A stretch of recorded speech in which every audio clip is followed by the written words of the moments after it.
foto-foto zaman dulu, lukisan-lukisan kan di rumahku banyak lukisan. Itu tuh kayak saya berasa kayak diliatin, kayak ngelirik-ngelirik, selalu nunjuk-nunjuk ke lukisan itu. Kalau kata orang pintar lah kita sebutnya, kiai gitu. Dia itu waktu pas pertama ngelihat rumahku, masuk ke rumahku itu, dia langsung mencuri perhatian tuh cermin besar itu yang putih. Yang tadi Mas Iksan cerita. Betul, cermin putih itu. Dia di deskripsiin situ, katanya di situ ada yang nunggu di situ, di belakang kaca itu, di belakang cermin besar itu ada yang nunggu. Itu perempuan cantik, rambut panjang, muka mulus putih gitu, baju putih. Punya asisten rumah tangga, ya kan? Asisten rumah tangga itu ya setiap kita hire itu bawaannya dandan terus. Jadi kayak make up, bedakan lah, pakai lipstick, dan maunya tuh berkaca di cermin itu aja. Pas kita buka itu daun pisang itu di situ, percaya nggak percaya, itu aku ngeliat sendiri ada jarum 3, dan jarum itu jarum buatan, bukan jarum pentul, jarum jahit. Itu jarum sepanjang ini, itu ada 3, terus serabut sapu ijuk itu tiba-tiba di dalam tepung itu, dan telur itu dipecahin. Jarum sepanjang ini, telur segini, pas dipecahin itu keluar jarum. Nggak masuk di akal sih menurut aku, tapi aku lihat langsung, lihat sendiri gitu.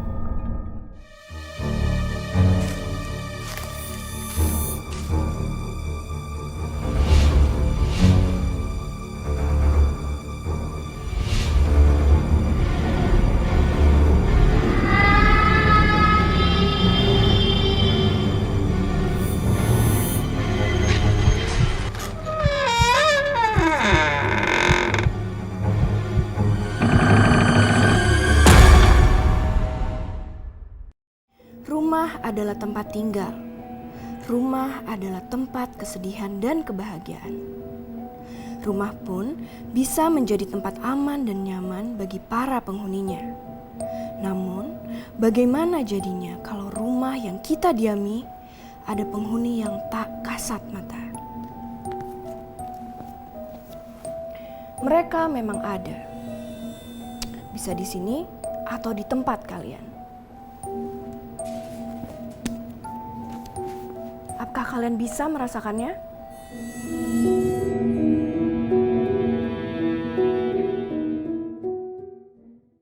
Halo Mas Iksan, apa kabar? Alhamdulillah baik. Mas Iksan ini sekarang lagi sibuk apa? Aku sekarang sibuk di wirausaha aja ya. Wirausaha. Mungkin ada hobi lain selain wirausaha? Dulu aku sempat jadi musisi. Iya, betul. Bikin lagu atau punya band? Band sih lebih tepatnya. Oh, band. Dan kalau misalkan Mas Iksan lagi bekerja selain musisi, biasanya bagi tugasnya itu susah atau gampang? Ya agak lumayan ribet sih sebenarnya. Cuman gimana kita pinter-pinternya aja sih, kayak ngatur-ngatur waktu kita. Terus juga kan aku juga kebetulan kan memang ada karyawan lah, bisa yang udah terpercaya, jadi aku bisa saat aku lagi mau manggung atau lagi latihan untuk ngeband, jadi aku bisa mempercayakan sama dia semuanya gitu. Biasanya Mas Iksan itu kalau misalkan wirausaha berarti habis mengerjakan lagu-lagu baru melakukan wirausaha gitu. Biasanya membagi waktunya seperti itu. Ya tergantung sih. Tergantung situasinya. Betul. Nah, di sini aku juga dengar cerita kalau Mas Iksan ini hari ini mau menceritakan kisah mistis ya. Dan kira-kira ceritanya itu seperti apa? Wah, cerita mistisku banyak banget sih sebenarnya sih. Banyak banget. Cuman aku pengen, tapi lebih banyak tuh di rumah ya. Di rumah tinggal Mas Iksan? Betul. Rumah yang aku diamin tuh udah lumayan lama lah. Berapa lama kira-kira? Sekitar 33 tahun aku. 33 tahun? 33 tahun. Lama banget. Dan itu Mas Iksan berarti tinggalnya dari kecil atau pindahnya sudah dewasa seperti sekarang? Dari aku lahir di situ. Dari lahir? Betul. Oh, berarti udah sangat-sangat lama? Sangat lama, 33 tahun. Dan kalau misalkan boleh tahu, rumahnya itu dulu dibangun atau dari tanah kosong atau sudah terbentuk rumah? Jadi itu dulu rumahku tuh kayak rumah tua ya, kalau bisa dibilang kayak rumah tua. Dan kita nggak tahu asal usul rumah itu tuh yang entah bekas apa. Karena kebetulan memang zaman dulu kan, di zaman dulu yang penting ada dapat rumah murah, udah kita buat invest itu. Pikiran orang tua kan seperti itu kan dulu. Waktu itu ada info rumah murah di daerah Bekasi ya. Di daerah Bekasi. Daerah Bekasi. Daerah Bekasi Barat. Ya udah, mamaku sama papaku waktu itu masih aku belum lahir sih waktu itu di situ. Udah, katanya ada rumah murah di sini, cuman rumah tua. Cuman berpikir, ya udahlah nggak apa-apa lah, nanti kan bisa ada rezeki, mungkin bisa direnovasi segala macem gitu kan. Ya udah, akhirnya beli rumah di situ. Gitu. Dan di rumah itu kira-kira sambil aku ngebayangin samping kanan dan kirinya apakah kosong, apakah kebun, atau memang ada tetangga-tetangga juga? Dulu masih kosong. Bener-bener cuman rumahnya Mas Iksan Iya, aja? Betul. Oh, berarti memang dari tanah Ada kosong. ada rumah cuman kayak jaraknya jauh-jauh gitu. Misalnya rumahku berapa meter lagi rumah gitu. Kayak jarang lah. Jarang-jarang rumah dulu belum dibangun sampai saat ini kayak gitu. Berarti ini sekitaran tahun berapa ya? Aku lahir 90-an.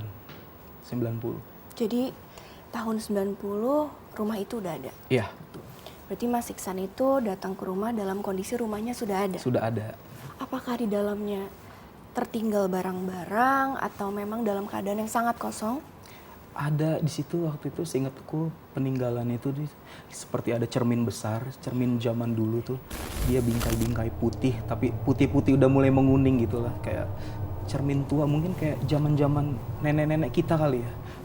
Zaman-zaman nenek kita tuh udah cermin besar berapa meter gitu. Sama kasur tua gitu yang ada dipannya gitu. Itu aja sih yang ditinggalin tuh, dua itu. Oh, jadi selebihnya barang yang dipindahkan dari rumah sebelumnya gitu. Betul. Nah, sebelumnya apakah jaraknya jauh dengan rumah yang Mas Iksan bilang berhantu ini? Dari rumah sebelumnya apakah jaraknya jauh atau dekat? Jadi sebelumnya kita tinggal di Pondok Gede. Oh, Ngontrak di situ sama papa. baru pindah ke Baru pindah daerah ke Bekasi. Sekitar 30 menit lah, nggak jauh-jauh. Kira-kira kalau Mas Iksan melihat rumah Mas Iksan ini, pertama kali Mas Iksan udah beranjak dewasa gitu, ada aura yang membuat Mas Iksan merasa ini ada sesuatu kah? Ya, karena katanya dulu aku di umur sekitar 6 tahun itu memang kayak ada sense yang lebih sensitif deh terhadap makhluk-makhluk seperti itu gitu kan. Kebetulan kan papaku itu ikut-ikut perkumpulan seperti pengajian gitu lah ya. Pengajian gitu. Terus ya ngelihat orang-orang itu melihat aku tuh kayak, wah ini anak bisa lah gitu, bisa ngelihat. Cuman sempat di istilahnya kalau bisa dibilang ditutup ya, sempat ditutup tuh di umur 15 tahun. Di umur 15 tahun karena katanya kesian nih kalau udah gede nanti takut dimanfaatin sama orang, atau nanti kalau salah jalan ntar jadi ya dukun kayak gitu. Nah, jadi makanya kan kayak ditutup lah gitu. Jadi tuh aku di sana tuh kayak ngerasain di umur 7 tahun tuh aku udah bisa ngerasain kayak adikku kadang-kadang kayak terbang gitu loh, kayak diangkat sama, dan itu nggak tahu, tapi aku nunjuk ke keranjang bayi gitu kan, aku nunjukin, mah itu apa, itu adik kok terbang, padahal nggak ada apa-apa, seperti terus kayak foto zaman dulu, lukisan kan di rumahku banyak lukisan, itu tuh kayak saya berasa kayak diliatin, kayak ngelirik, aku selalu nunjuk ke lukisan itu. Waktu Mas gitu. Iksan kecil, Waktu nunjuk-nunjuk. Udah suka keluar kamar, tiba-tiba keluar kamar ketawa-tawa, suka ke kamar kosong, kan ada kamar kosong tuh di situ tuh, ada kamar kosong itu di depan percis, di depan cermin yang aku ceritain itu nggak pernah tadi. Iya, itu nggak dipindahin, itu samping cermin tuh kamar pembantu gitu. Aku suka lari ke situ, ke ruangan itu, ketawa-tawa tengah malam. Suka ketawa-tawa Katanya sendiri? iya. Suka bangun Tapi tidur Mas tuh. Iksan ingat waktu itu ketawa sama siapa? Enggak. Enggak sih. Waktu kecil enggak aja. ingat. Wah, berarti memang sangat sensitif Mas Iksan. Iya. Waduh. Terus kalau misalkan di rumah Mas Iksan ini, kira-kira tuh ada berapa kamar di rumah itu? Waktu pertama banget itu ada 4 kamar.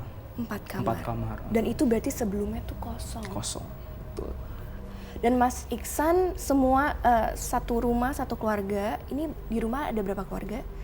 Kita satu keluarga itu berlima. Berlima. Satu keluarga. Berarti kamar itu semua akhirnya terisi. Terisi. Dan di situ ada merasakan hawa-hawa yang beda nggak setiap kamarnya? Ya itu sih aku yang paling merasakan beda itu di apa namanya, di dekat cermin itu. Jadi itu kamar kosong. Dulu sebelumnya kan sebelumnya itu memang benar-benar kosong. Sekarang udah terisi untuk asisten rumah tanggaku kan di situ. Nah itu kosong. Jadi tuh aku kadang-kadang kalau misalnya apa bangun, mama tengah malam bangun, itu aku nggak pernah ada di situ. Aku nggak pernah ada, pasti suka ketawa-tawa sendiri di ruangan itu. Kayak lagi diajak main lah sama orang gitu. Waktu kecil ya? Waktu kecil. Mas Iksan tuh waktu sekarang ini gitu ya, maksudnya pada saat sekarang bercerita soal rumahnya yang sudah didiami selama 33 tahun. Pengen tahu kadang-kadang rumah ini tuh dulunya apa, atau dulunya apakah sebelum ini dibangun rumah, apakah ini sebuah permukiman zaman dahulu, atau pernah ada yang tinggal sebelumnya, atau Mas Iksan pernah tahu nggak sebelumnya itu pernah ada yang tinggal atau enggak? Pernah, katanya sih pernah ada yang tinggal. Pernah ada yang tinggal. Katanya pernah ada yang tinggal, cuman kita nggak sampai cari tahu banget karena aku jujur pribadi sekeluargaku mungkin bodoh amat sama yang kayak gitu awalnya gitu kan, kayak nggak masalah lah kayak gitu-gitu. Cuman pas di jalan situ, serem juga ya. Akhirnya kita mau nyari asal usulnya, kita bingung sama siapa gitu kan, karena kan aku termasuk orang lama juga di situ. Oh, Mas Iksan ini termasuk orang lama? Orang lama, betul. Oke, jangan dijawab dulu Mas Iksan, karena pemirsa Merinding pasti penasaran. Jadi jangan kemana-mana, kita akan kembali saat lagi.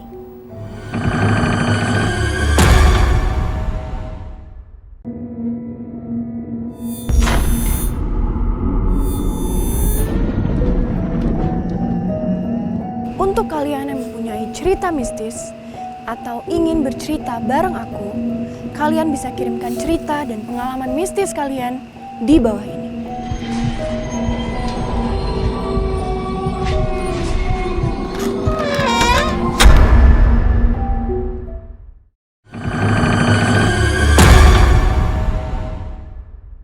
Tadi sebelumnya kita sama-sama dengar Mas Iksan ini bercerita bahwa rumahnya itu ternyata sebelumnya pernah ada yang tinggal di sana. Tapi kita sama-sama masih penasaran apakah ia pernah ada yang tinggal atau memang bahkan berpuluh-puluh tahun tidak dihuni. Nah, Mas Iksan, aku masih penasaran sama sebelum Mas Iksan tinggal di sana, apakah benar ada yang tinggal di sana sebelum Mas Iksan atau ternyata memang udah kosong dari lama? Katanya sih itu sempat ada yang tinggal. Suami istri. Berdua doang, nggak ada, belum ada anak lah gitu. Dia berdua doang dan nggak tahu kemana. Gitu aja sih, cuman itu aja sih. Dan kabar terakhirnya tidak tahu kemana? Nggak tahu. Mungkin dia pindah karena ada sesuatu. Mungkin.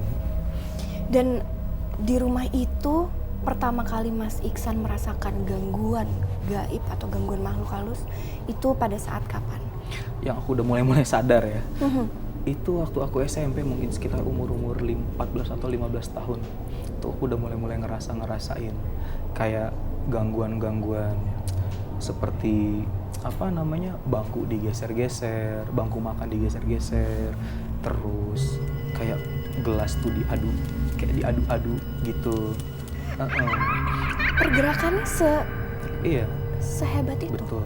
Sempet sih ada sempet itu kayak kita lagi sholat sendiri. Sholat itu kita musola di belakang. Pas kita sholat subuh, itu subuh. Pas sholat terus kayak ada suara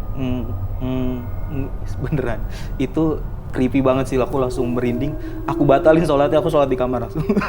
Itu suaranya datang dari belakang? Dari belakang, seperti kayak ada begitu. Tapi ini nggak berjamaah sholatnya? Enggak, aku sendiri. Aku sendiri. Dan itu ternyata aku cerita ke mamaku. Ternyata mamaku juga sama percis. Suaranya pun yang didengar percis. Kayak itu mendeham atau menggeram? Kayak apa tuh namanya? Kayak berdeham ya. Berdeham. Dan itu suara cowok atau? Kayaknya sih suara cowok sih. Laki-laki. Betul, laki-laki. dari suaranya. Waduh, itu awal mula tadi Mas Iksan cerita bahwa ada gelas beradu. Aduh, di meja makan. Meja makannya bergerak? Enggak, kursinya. Oh, kursi Lebih ke kursi dulu. meja makannya Betul. bergerak. Ini awal mula bergerak itu apa Mas Iksan ngelihat atau diceritakan sama orang rumah? Aku dengar. Dengar. Karena nih posisi rumahku nih kayak ini meja makan di ruang tengah, aku punya ruang tamu lagi di depan pintu masuk gitu kan.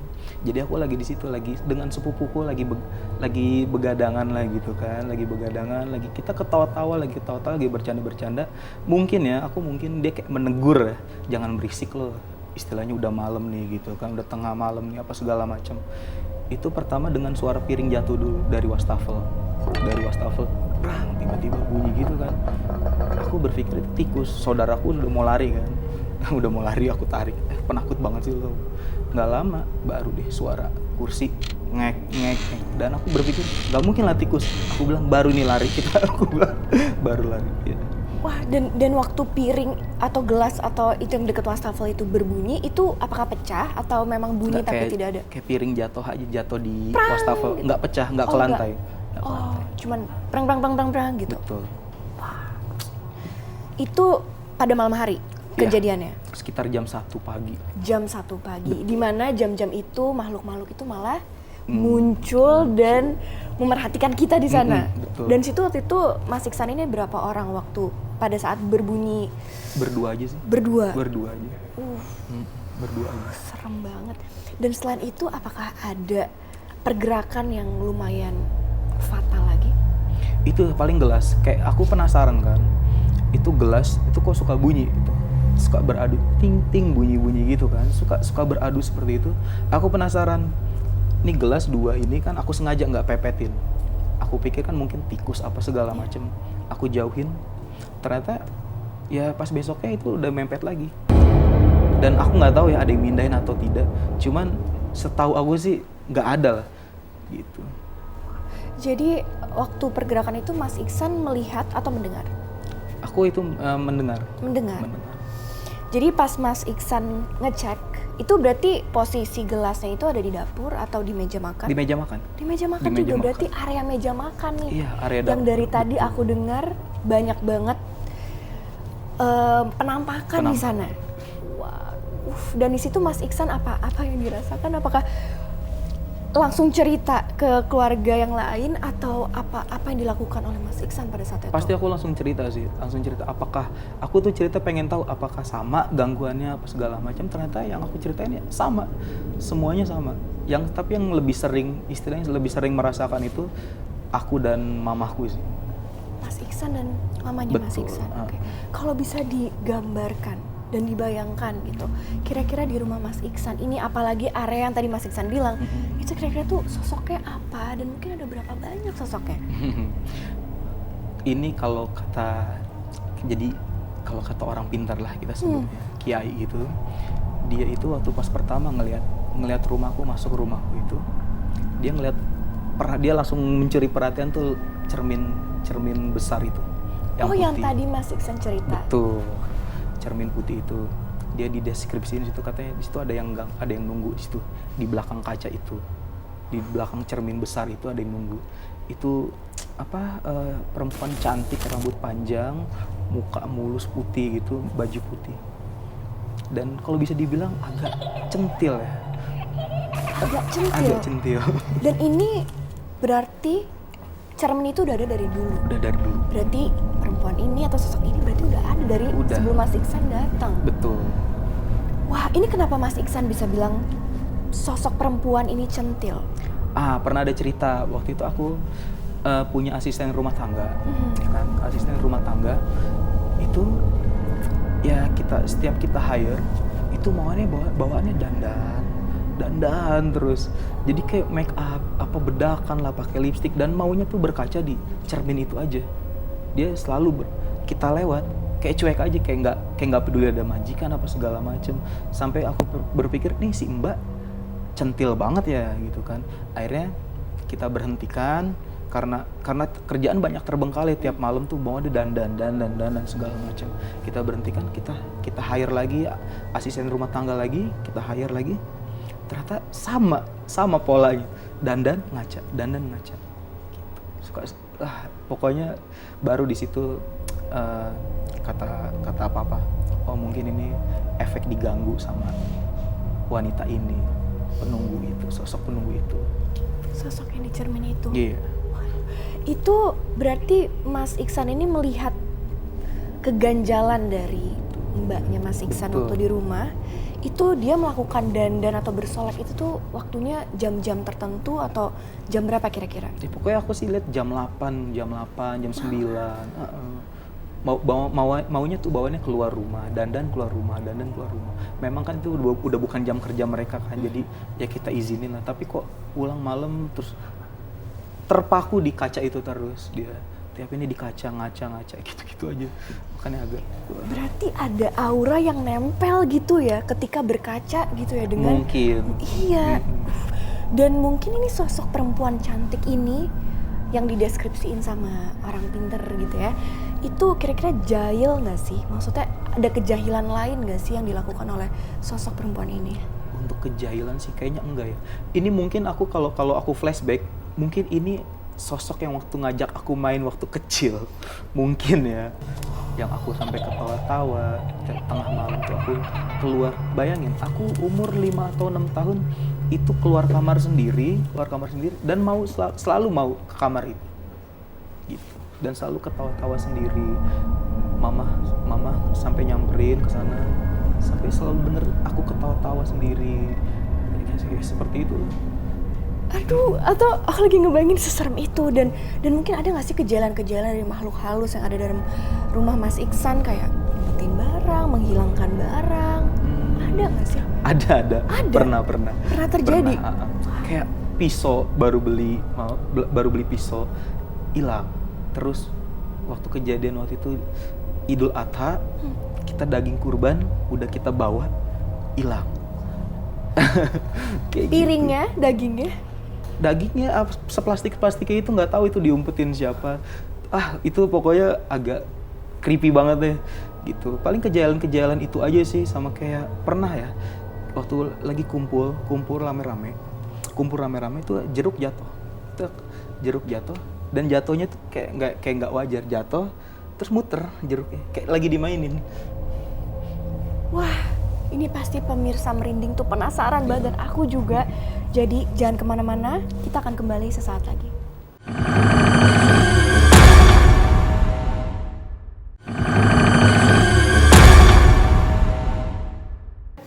Pemirsa merinding pasti makin merinding dengar cerita tadi. Karena tadi Mas Iksan udah bilang kalau tadi ada sosok perempuan yang jahil banget di rumah Mas Iksan.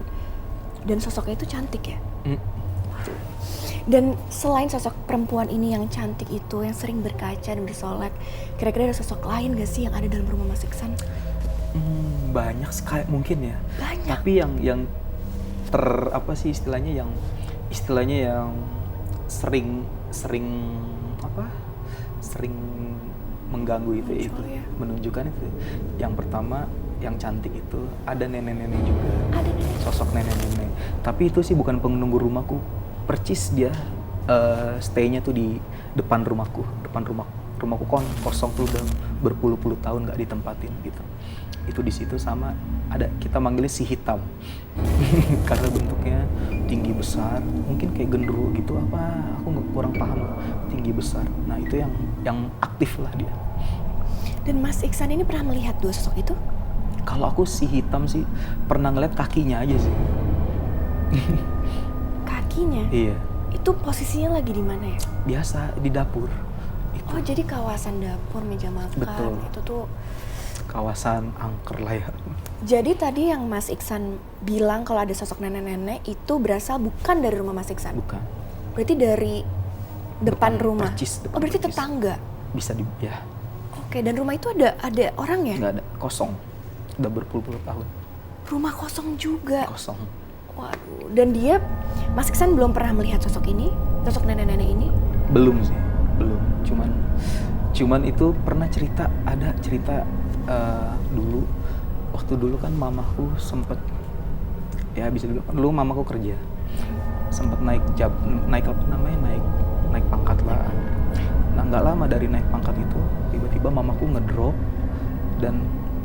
lah, dipikirnya penyakit kecapean lah atau tipes segala macem.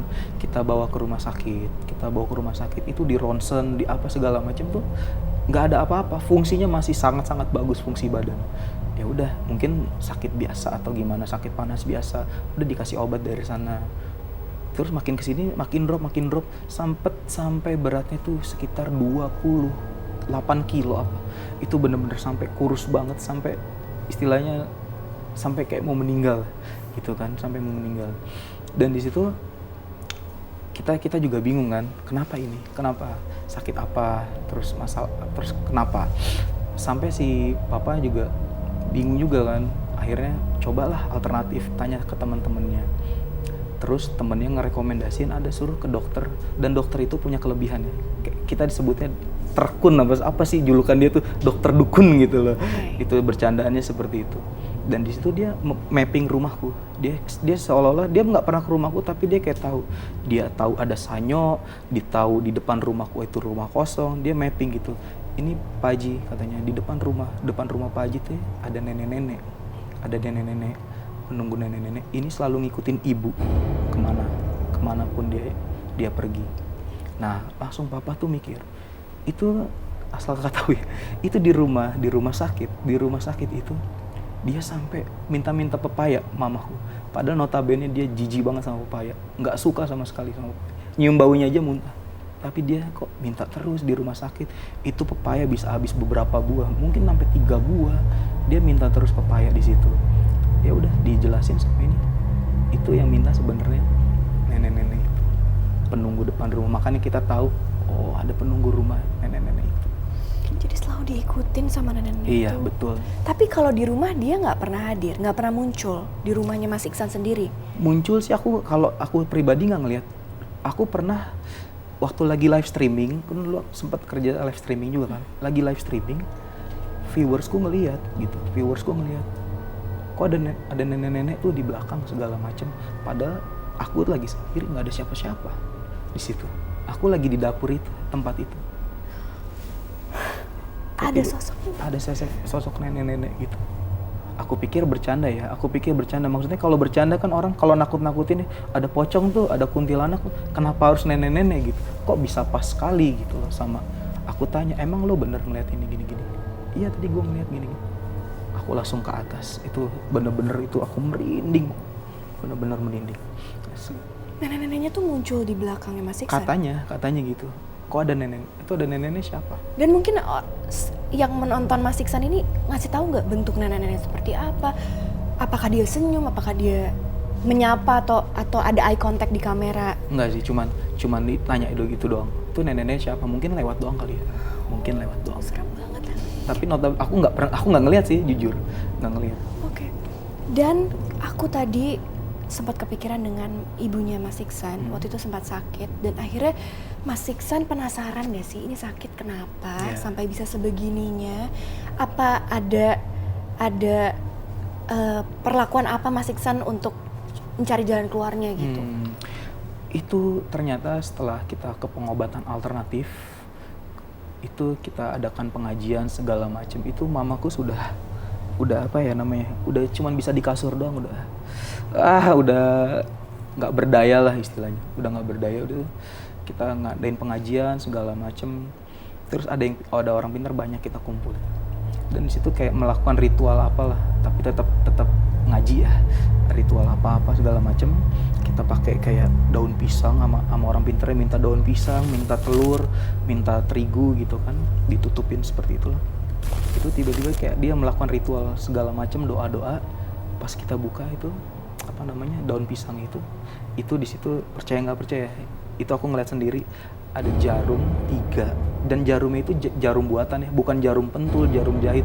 Itu jarum sepanjang ini, itu ada 3, terus serabut sapu ijuk itu tiba-tiba di dalam tepung itu, dan telur itu dipecahin. Jarum sepanjang ini, telur segini, pas dipecahin itu keluar jarum. Nggak masuk di akal sih menurut aku, tapi aku lihat langsung, lihat sendiri gitu loh. Aku lihat langsung. Jadi ini ada, kalau bahasanya kiriman Kiriman, dari orang, betul. maksudnya dari makhluk lain yang memang berniat tidak baik sama keluarga Mas Iksan. Katanya pas kenaikan pangkat mungkin ada orang kantor yang iri ya, yang iri karena mamaku naik jabatan. Mungkin persaingan di kantornya kali ya gitu. Dikirim. Wah, kiriman itu yang kena apakah cuman ibunya Mas Iksan atau ada sanak keluarga Nggak, Mas mamaku Iksan yang aja lain? sih. Oh, mamanya Mas Iksan Mamaku aja. Mamaku Mas aja. Iksan dengan kesensitifan Mas Iksan nih, kira-kira waktu mama merasakan ada gangguan yang beda, yang janggal gitu, Mas Iksan ngerasain apa sih? Apakah kayak udah punya feeling kalau ini kayaknya nggak benar nih, bukan penyakit biasa, bukan apa? Karena apakah sempat ke dokter ya untuk ngecek semuanya? Iya, itu sempat ke dokter tapi nggak ada apa-apa. Nggak ada apa-apa. Yang lebih feeling ke arah sana sih papa sih. Oh, Ini bukan sakit. Ini sakit nggak logis nih gitu. Makanya langsung dibawa ke alternatif itu gitu. jadi gangguan-gangguan selain yang tadi disebut kiriman atau santet lah, makhluk-makhluk yang ada dalam rumahnya Mas Iksan ini, ketika Mas Iksan kan tadi katanya bersaudara, satu rumah itu ada 5 orang. Betul. Berarti ketika Mas Iksan sendiri atau lagi rame-rame, apakah mereka pernah mengganggu juga dalam keramaian? Enggak sih ya, kayak itu doang sih gangguannya. Itu yang jeruk jatuh itu aku ngeliat sendiri, lagi rame saudara-saudaraku kumpul, itu jeruk jatuh kan, kalau jeruk jatuh udah kan gitu aja kan di tempat. Ini kayak muter-muter gitu, nggak selesai, kayak lagi dimainin. Gimana sih, itu sih aku yang ngeliat, kok bisa begitu. Udah aku merinding aja sih udah, tapi aku udah berdamai sama rumah itu, jadi ya udah biarin aja lah, terserah dia gitu. Gitu. Aku penasaran sih, kenapa ya Mas Iksan aja dan mamanya Mas Iksan aja nih yang diganggu? Kira-kira apakah sensitif atau Nah itu dia ya, mungkin sering bengong kali ya. sering Karena maksudnya iya, karena mungkin agak sensitif segala macem, jadi gampang diganggu gitu mungkin. dari semua berarti cuman hanya yang paling sering Mas Iksan dan Mamaku. atau ada Mbak? Mungkin Enggak sih, enggak ada.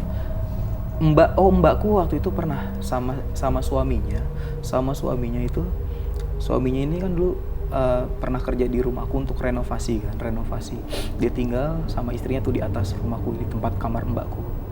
Dia lagi nongkrong di atas, tiba-tiba tuh dia kayak dicekek gitu loh, kayak sampai bener-bener nggak bisa ngomong deh, sampai nggak bisa ngomong. Terakhir aku panggil, kebetulan sebelah rumahku itu dia juga bisa lah, itu kan kita dipanggil.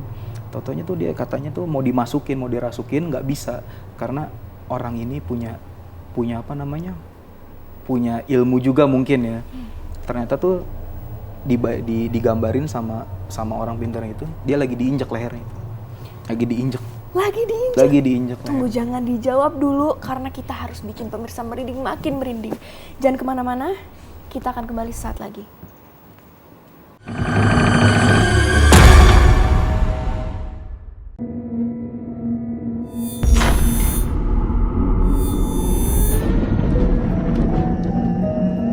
Untuk kalian yang mempunyai cerita mistis atau ingin bercerita bareng aku, kalian bisa kirimkan cerita dan pengalaman mistis kalian di bawah ini.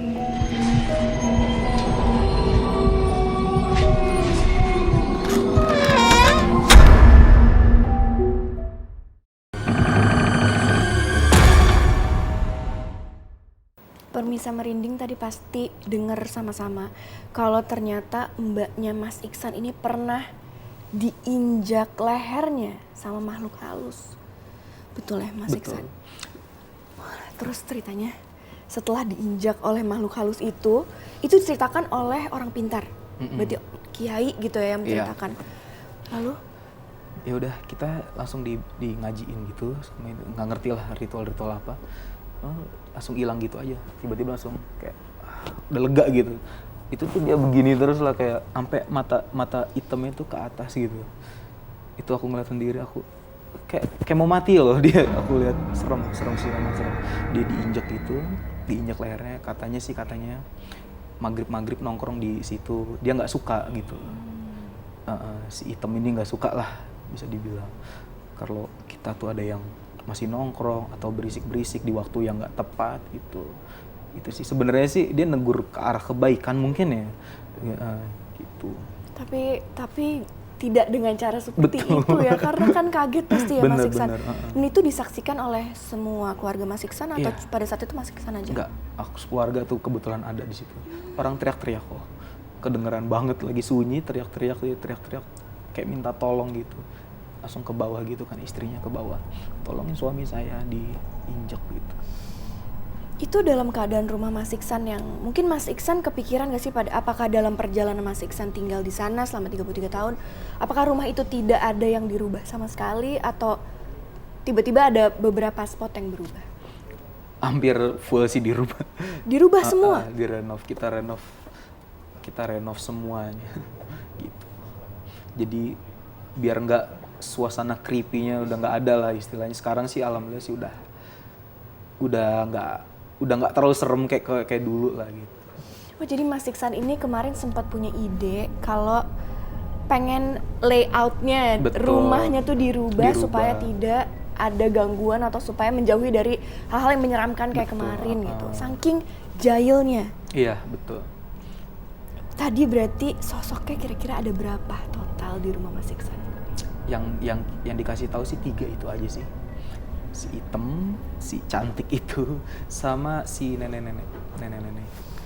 Nenek-nenek, sosok nenek-nenek itu waktu sosok yang kiai itu menceritakan sosoknya, apakah dia mendeskripsikan kira-kira bajunya kah, rambutnya kah, berwarna putih kah, atau masih rambutnya warna hitam, atau wajahnya aja yang nenek-nenek? Ini ya nenek-nenek kayak di pedesaan gitu sih. Dia kayak ya pakai baju putih cuman model-model kayak di kebaya gitu. Kayak apa sih namanya, kekemben apa kebaya sih itu namanya? Kutu gitu. baru. Mungkin kayak kebaya gitu. Kayak gitu. Ya, kayak gitu sosok-sosok nenek-nenek itu. Rambut putih, berantakan rambutnya. Atau mungkin di rumah Mas Iksan apakah kadang ini kan sudah ada perempuan, sudah ada sosok laki-laki mungkin yang atau sosok hitam yang bisa Mas Iksan bilang genderuwo mungkin. Apakah mungkin di situ kebanyakan gitu ya? Karena aku pun pernah mengalami hal yang sama di rumahku yang mistis juga, banyak juga. Dan mungkin di rumahku itu ada salah satu sosok anak kecil. Nah mungkin kalau di rumahnya Mas Iksan, apakah ada sosok anak kecil juga kah? Itu dia, aku pernah punya pengalaman. Kayak waktu itu aku lagi live streaming. Baru-baru ini sih, sekitar beberapa bulan yang lalu, baru-baru ini aku lagi live streaming di salah satu aplikasi, padahal nih aku lagi di kamar dan bener-bener lagi sendiri gitu. Dan aku nggak setel lagu, nggak apa ya, lagi baru mau ngobrol lah, mulai ngobrol. Udah aku lagi live streaming gitu, lagi sapa-sapa viewers gitu kan. Viewers pertama bilang, nggak 1-2 yang bilang, berisik banget bang, lagi di mana? Berisik banget bang, lagi di mana? Berisik banget. Padahal itu aku lagi sendiri loh. Kok berisik banget, lagi di mana? Lagi di kamar lah. Bang, suara apaan? Iya, kayak suara orang kondangan, dia bilang gitu kan. Kayak lagi kondangan gitu. Kondangan apa malam-malam? Aku bilang bercanda lah. Aku masih cair lah, masih ini. Terus dia bilang lagi, bang spill dong anaknya katanya. Itu kayak ada suara anak kecil katanya. Kayak suara anak kecil. Padahal aku nggak dengar sama sekali. Nggak ada suara apa-apa. Itu kayak ada suara anak bayi nangis gitu. Spill dong anaknya, pengen lihat dong anaknya bang. Padahal aku belum nikah, belum punya anak apa segala macam. Udah di situ aku langsung pamit off. Itu aku nggak berani langsung live. Itu aku bener-bener langsung close. Jadi nih yang nonton Mas Iksan nih dengernya suara anak kecil atau sosoknya, suara ya berarti? Suara anak kecil sama suara itu kayak lagi rame kondangan. Padahal aku lagi jelas-jelas di kamar gitu loh. Kok berisik banget gitu. Itu posisi Mas Iksan tuh lagi di situasi di bagian rumah yang mana tuh? Itu lagi di kamar padahal. Di kamar. Sepi, bener-bener sepi gitu. Cuman aku doang. Di situ udah kayak nggak wajar, udah aku langsung off. Aduh, itu tuh Mas Iksan nih rumahnya tuh kan serem banget dan udah kayak bertahun-tahun mengalami hal yang lumayan ganggu, terutama Mas Iksan dan mamanya Mas Iksan. Mas Iksan ini kepikiran gak sih kayak apakah mau dijual aja deh rumahnya atau aduh kayaknya kita apain aja deh gitu? Sempet sih kepikiran? pengen dijual karena yang waktu pas, bukan dijual sih, kayak pengen pindah lah untuk sementara pas mamaku untuk dikerjain tuh kedua kalinya, hampir sempet di situ. Jadi ada cerita, mamaku tuh tiba-tiba lagi di kamar, kayak ada orang melongok begini, kita terbuka pintu, kayak ada yang melongok begini, sosok laki-laki gitu. Langsung tiba-tiba mamaku langsung ke kamarku, "Bang," aku kan dipanggil abang, "Bang, tadi ke kamar mama?" "Enggak, padahal aku lagi nonton." Gitu. Ada ini nih, ada yang ngintip. Aku mikir masih orang ya, masih rampok apa, takut rampok, takut maling segala macem. Aku langsung bawa benda, aku ke atas. Pas mau ke atas tuh yang daerah angker serem itu, kok bau wanginya tuh bener-bener bukan wangi parfum ya, bukan wangi parfum, kayak wangi pokoknya susah dideskripsiin deh gitu kan. Aku berpikir nggak mungkin kan maling atau rampok pakai parfum gitu. Aku langsung ke atas tuh, aku udah down, ini bukan orang. Aku telepon papa aku kan, dia juga istilahnya inilah ngerti sama gitu-gitu. Kata papa, dia langsung lari. Udah, itu bukan orang katanya, itu bukan orang.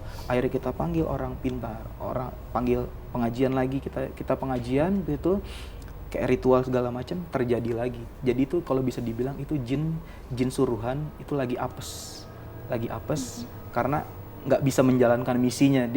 Dia tuh kayak mau naruh jarum. Dia udah sempet naruh jarum, sama kayak yang kemarin, kayak yang kejadian yang sebelumnya. Dia mau naruh jarum. Alhamdulillah ya, mungkin karena sering di ngajiin, sering kita adain pengajian di rumah itu, ya kita alhamdulillah terhindar dari bala itu. Kalau mungkin mamaku nggak melihat itu, mungkin akan terjadi lagi seperti itu gitu. Ngeri banget. Dan itu ternyata kejadian lagi 2 kali. Sempet itu mau udah kita pindah aja atau gimana ya, tapi akhirnya ya udahlah, kita ya adain pengajian terus segala macem gitu kan. Udah akhirnya kita ya berdamai aja lah gitu, karena tetangganya juga kan di sana udah kayak keluarga gitu. Kayak kalau pindah berat gitu sih. Pernah gak sih Mas Iksan ini kayak dengan gangguan yang kiriman atau gangguan yang jin-jin yang ada di dalam rumah atau kiriman itu, pernah gak sih dikasih pesan lewat mimpi mungkin dari sosok itu? Kayak dimimpiin sih aku belum pernah ya, belum pernah sih kayak dikasih pesan atau gimana.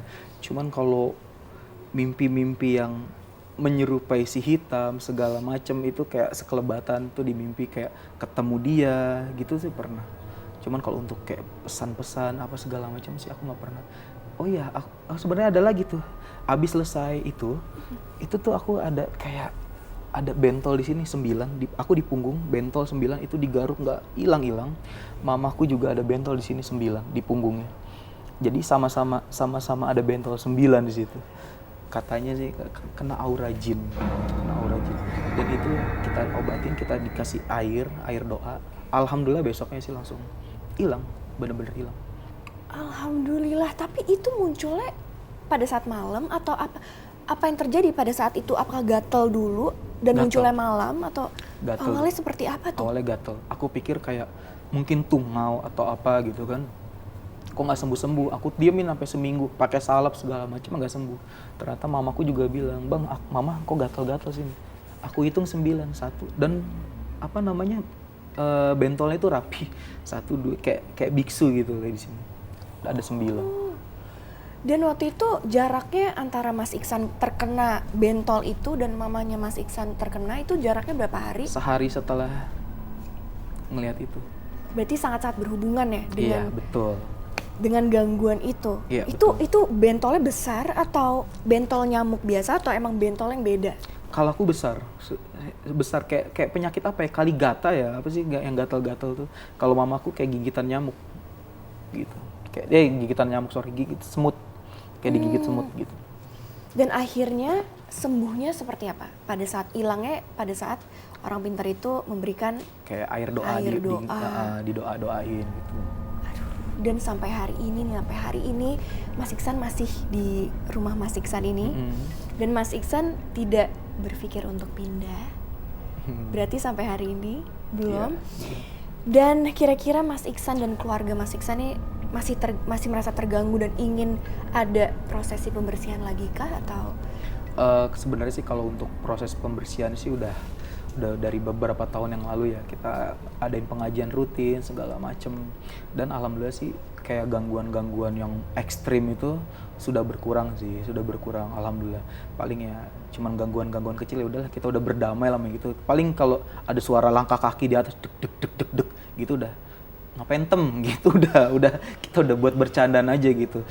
Udah masih ada sih, cuman nggak ekstrim gitu sih. Berarti sampai hari ini masih ada. Masih. Dan yang paling menonjol dari yang masih ada sampai saat ini, sosok yang mana? Si hitam itu Untuk sosok yang di kaca, itu udah nggak ada sih. udah nggak ada. Nenek-nenek pun juga kita udah nggak pernah denger kasus itu. Tapi kacanya masih ada. Nggak, kita udah buang. Kacanya udah dibuang. Kita udah buang. Oh, jadi mengawali kaca dibuang pada saat pembersihan yang pertama. Betul. Oh, kaca itu dibuang. Dibuang. Apakah kadang aku mendengar cerita-cerita kalau ada beberapa barang yang lumayan ada isinya atau kayak barang yang seram gitu dan dibuang, itu apakah ada kejadian setelahnya atau alhamdulillah tidak ada? Alhamdulillah sih nggak ada sih. Nggak ada, alhamdulillah. Jadi selama ini ketika kaca itu terbuang dan mungkin ada mbak baru masuk untuk bekerja di rumahnya Mas Iksan, apakah dia masih tetap bersolek atau Enggak, tidak? udah enggak. Berarti itu nggak ada? Nggak ada. Berarti itu fix banget Fix. dari Betul. bentuk kacanya itu apakah panjang atau Memanjang. kecil? Memanjang terus kayak ada bingkai-bingkai putih gitu yang udah mulai menguning gitu. Wah, bener-bener cermin tua banget deh. Cermin zaman dulu banget. Tapi kacanya pecah nggak ya? Enggak sih. Enggak. Masih bagus, masih bagus. Tapi kita buang aja. Serem juga sih memang kalau setiap lewat kaca itu pasti aku agak berasa merinding. Gitu. Oke, ya ampun, ini cerita yang lumayan menarik banget dan aku mau makasih sama Mas Iksan Sama-sama. udah mau berbagi cerita yang bikin kita merinding semuanya. Terima kasih banyak. Semoga rumah Mas Iksan sampai hari ini tidak ada gangguan lagi. Amin. Makhluk-makhluknya juga Amin. pada pergi. Dan kalaupun ada gangguan, Mas Iksan katanya udah cuek ya? Udah berdamai. Terima kasih banyak Mas Iksan. Sama-sama.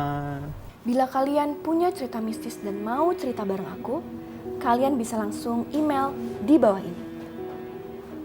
Atau kalian ingin mengetahui update terbaru dari Merinding, kalian bisa langsung kepoin media sosialnya di bawah ini. Mereka memang ada. Bisa di sini ataupun tempat kalian.